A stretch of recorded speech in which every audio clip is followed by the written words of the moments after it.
Huwag ni Aldaw kada kayo aming kakabsat and welcome back to my channel. Sunod-sunod po ang kamalasan na nangyayari kay Vice President Sara Duterte. Ito na ba ang tinatawag nating karma? Dahil kanina po sa hearing ng House of Representatives Committee on Good Government and Public Accountability, tila inilaglag ni former Education Undersecretary Gloria Humamil Mercado si Vice President Sara Duterte. Ayon po dito sa Inquirer, former Education Undersecretary Gloria Humamil Mercado claims that VP Sara Duterte's Chief of Staff asked her to resign after she raised several concerns regarding the procurement for the agency's computerization program. Mercado made the revelations at the hearing of the House of Representatives Committee on Good Government and Public Accountability, saying that Duterte's Chief of Staff used Zuleika Lopez as the person who asked her to resign. Mercado said this request from Lopez came after she opposed suggestions from former Education Assistant Secretary Reynold Bunsaya that bidders in the computerization program should just discuss among themselves the fate of the bidding.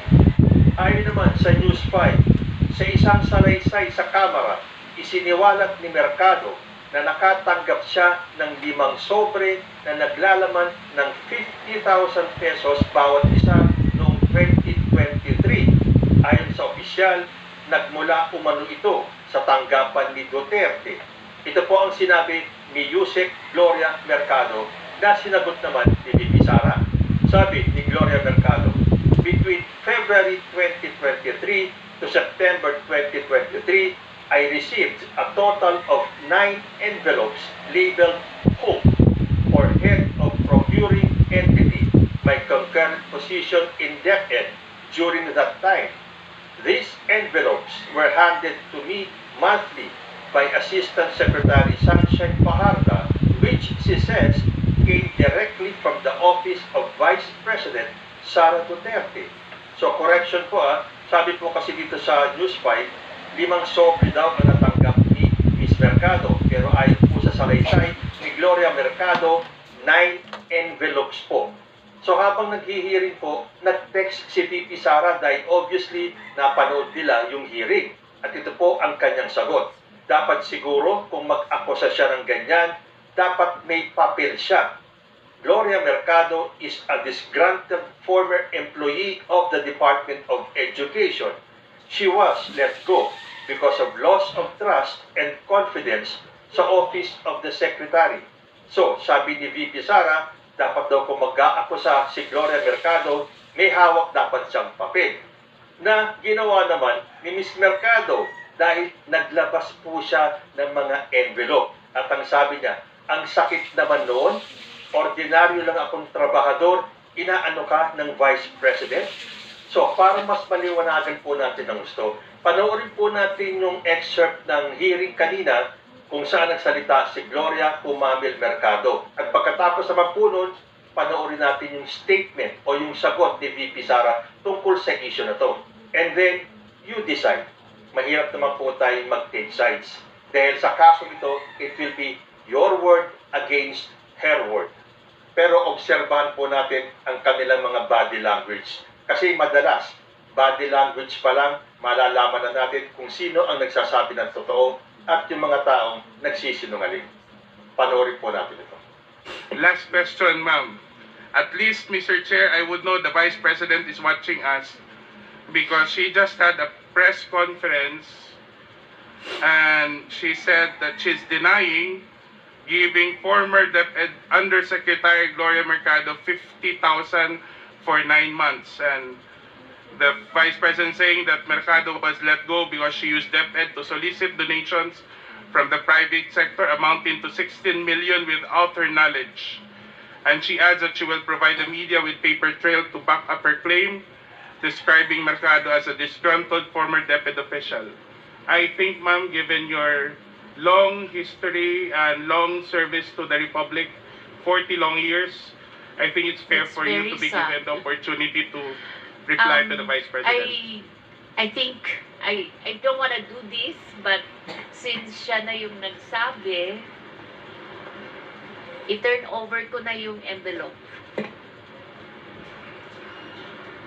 The envelopes where the money was. Comsec, So it's Paki- 9 envelopes. kuha po yung So envelope. it says hope and the amount is there. Kasi ang sakit naman noon, ordinaryo lang akong trabahante tapos inano ka ng vice president, di ba? It's very painful. Ma'am, ilang taon na po kayo? I hope you don't mind.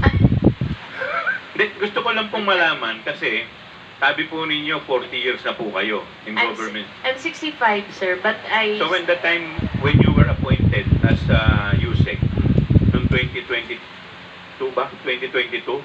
Mm, How old were you at I that was time? 64. 64. Yeah. I'm sure sa edad ninyong yan after pagkatapos yung pong pag-ingatan yung iyong pangalan for the past 40 years. Yes, So, sir. okay, anyway, thank Sir, you. Mr. Chairman, I'd like to... Mr. Chairman, Mr. Chairman, dito po ako. Ay, Mr. Chairman. Mr. Chair, can I continue first? Congressman, wait, before I recognize Congressman Pagubano, ma'am, ay, I believe with the indulgence of Congressman Isidre, please continue. Mr. Chair, can we allow Yusek Mercado to continue with the response? Because I was trying to ask her about the 16 million that the Vice President mentioned. Oh, please respond with respect to the 16 million. 16 million. I would like to respond to that because it's a press con. When I was called for by Yusek Sulaika, he said, Yusek Mercado, you have to go because one, you have a teacher in your staff. But I explained to them that the teacher was a contract of services when I joined DepEd. And the teacher has a pending application in Cebu because he's from the Visayas. And while he was working with us, he qualified for the RQA. But then when he received his appointment as a teacher, it was already past the opening of the class. It was almost opening, and the teaching load was already apportioned. So I called the RD. I said, can I still keep him? Because he was working on the special hardship allowance, which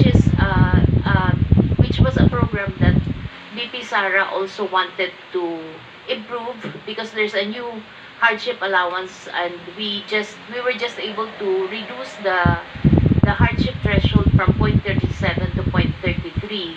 And she wanted the basis for the giving of the hardship allowance, special hardship allowance, revisited. So that's why that guy was the one working on it. So I explained, and I don't feel at all na guilty ako dun sa sinabi niya. The second one is, Sulaika mentioned that I solicited from 2 agencies. So I explained to her that it was a program which our strand developed. There were 2 consultants from UNICEF who developed the app, and then we asked our external partnership office to look for external partners who will be presenting the program, because we developed the concept. It was DepEd Guro. It's her being able to contact the 980,000 teachers. Parang kahit nasan siya, pwede niyang makausap yung mga teachers. The second one was for us to do an electronic mode of the RQA. Parang there's no human intervention anymore. Everyone uploads the credential. Even the computation of the teacher qualification is already on an what do you call this? wala na siyang human intervention. So that was the program. It wasn't us who choose who would be the partners who will be invited. It was the external partnership. So we made a presentation to almost all the corporations. And then some of the corporations appreciated that it's a very important program. So some of them committed to buy, kasi what we did is we divided the total fund of 16 million into chewable chunks. So if you're interested with this package, ito lang. If you're interested with it, because not everyone naman wanted to pay the 16 million. But there were two corporations who were willing to fund, because we wanted to put one in Mindanao, one in Visayas, and one in Luzon. So there were two who committed to fund the full package, and those were the two corporations that Yusek Sulaita said I solicited. So I explained properly. I did not solicit. There's no money involved there. These are equipments. Walang cash po doon. Equipment siya na ito-turn over sa DepEd. So, I feel very sad that until now, the BP has not been appraised, as I explained it to her people, that we did not solicit. In fact, the two corporations are willing to give an affidavit that I have no solicitation from them of 16 million. As we're speaking right now po, merong ongoing house probe. Actually, ang minutes ago, former Defense Undersecretary Gloria Mercado says you gave her envelopes containing 50,000 each from February to September 2023 when she was with Hope for the Health Orchestrate Positive Learning, a DepEd project. She believes it could be to influence her decision as Hope. Your response po? Dapat siguro na mag-akusa siya ng ganyan, dapat may papel siya. Tulad ng ako, pag inaakusahan ako, pag sumasagot ako, inibigay ko yung papel. Gloria Mercado is a disgruntled and former employee of the Department of Education. She was let go because of loss of trust and confidence sa Office of the Secretary. Una niyang ginawa, well, hindi ko alam kung ano nauna, pero nakastrike po siya sa akin. Ang una niyang ginawa, nag-solicit siya ng 16 million pesos sa isang kumpanya on paper using my name without any authorization from the Department of Education. Ibigay ng JC sa inyo mamaya yung papel. Kalagay yun. Pangalawa, noong nag-school visit ako sa Cebu, merong lumapit sa akin na teacher.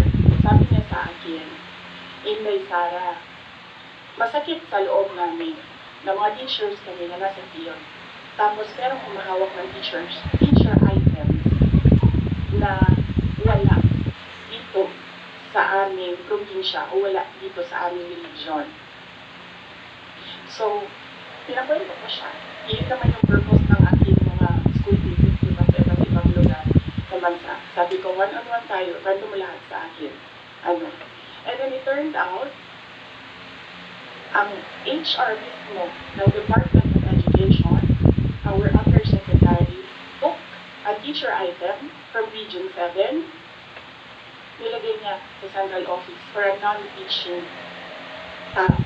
Ginawa niya executive assistant niya, ang apelido ng Bilyan. Meron niyang paper trail.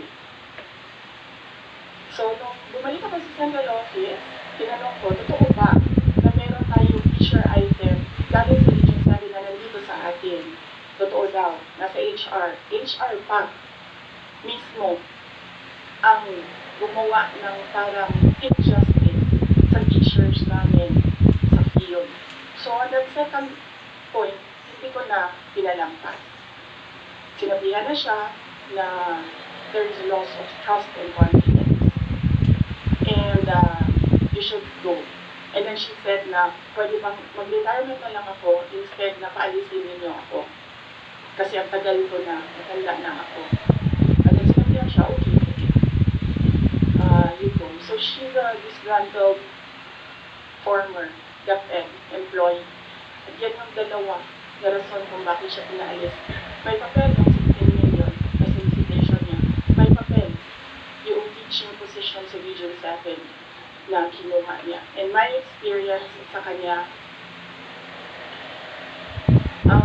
ayaw ko, factual lang ako ayaw ko atakihin yung pagkatao niya. Pero when she was HR of the Department of Education, meron kasi akong time dyan for our USEX and ASEX na hindi EDSECOM. So, pinapapunta ko yan sila kung sino man yung merong concern, sino yung may problema, kung sakay sa akin, mag-one-on-one tayo. So, one of those times na one-on-one kami, siniraan niya yung isang USEC, isang ASEC ng Department of Education. Bago pa lang kami lang. In fact, pag alis ko, 2 years lang kami, very, very new. Nagulat ako. Kasi HR ka eh. Pag HR ka, hindi dapat ikaw yung mag-cause ng away-away sa loob ng institusyon. Dapat ikaw yung maging peacemaker. But siniraan niya yung isang asset and isang USEC sa akin mismo. Nagulat ako. Why attack the asset or the USEC sa kanilang pagkatao? Hindi naman trabaho. And then, ganun din ang ginawa niya. Nung umalis na siya sa Department of Education, lumipat siya sa Senate. One of the offices of the Senators din nandiyan yan siya ngayon. And yung isang kaibigan ko sa Senado, narinig namin, sige na siya atake. Na-atake niya si Michael Powa, si Raymond Yunsayap, si Gerald Chan. Nang iyan ngayon yung nakapangalan sa kanyang statement. Kaya kami, nung nagbasa siya kanina ng statement, hindi na kami nagulat. Kasi naririnig na namin sa opisina, dyan sa Senate, yung mga pinagsasabi niya after she was let go. I think, hindi lang siguro niya matanggap na kasalanan niya kung bakit siya pinalayas sa Department of Education. Pero hindi din talaga namin matanggap na magsusulisit ka sa isang private company on paper 16 million. And then, kukuha ka ng teacher item sa gagawin mo EA sa central office. Hindi pwede yun.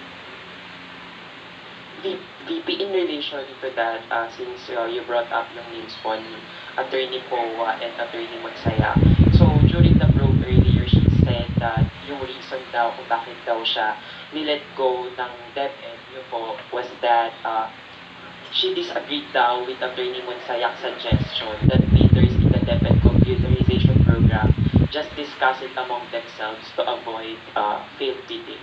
Ngayon ko lang narinig yan. Sa kanya ko lang narinig yan.